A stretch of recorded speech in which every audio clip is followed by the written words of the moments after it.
ঈদ উপলক্ষে কয়েক গুণ ব্যস্ততা বাড়ে দেশের দক্ষিণ পশ্চিমাঞ্চলের ২১ জেলার মানুষের যাতায়াত পাটুরিয়া দৌলতদিয়া নদী ঘাটে। অভিযোগ উঠে এই অজুহাতে লঞ্চে বাড়তি যাত্রী বোঝাই ও অতিরিক্ত ভাড়া আদায়েরও। যদিও কর্তৃপক্ষ বলছে সার্বিক নিরাপত্তার আগাম প্রস্তুতি রয়েছে তাদের।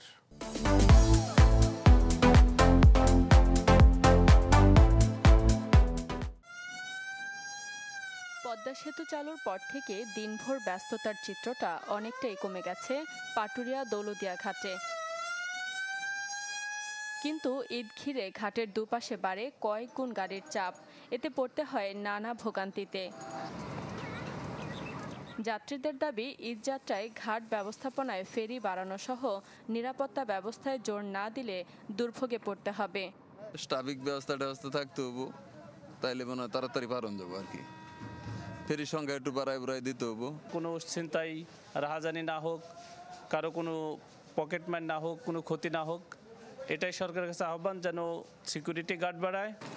যদিও এবার সব চাপ সামাল দিতে আগে থেকেই নানা ব্যবস্থা নিয়েছে ঘাট কর্তৃপক্ষ। বিআইডব্লিউটিসি কর্তৃপক্ষ বলছে, এরই মধ্যে সংস্কার করা হয়েছে ঘাট ও মেরামত করা হয়েছে পন্টুন। বাড়তি ভাড়া আদায় রোধে সজাগ আইন শৃঙ্খলা বাহিনীও।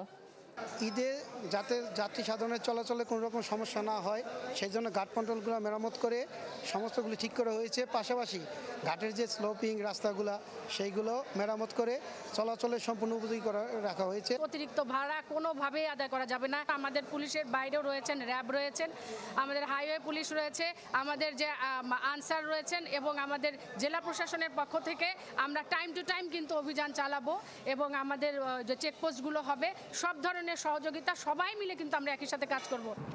বছরের বাকি সময়ে এই ঘাটে যান পারাপারে ব্যবহার হয় ১২টি ফেরি।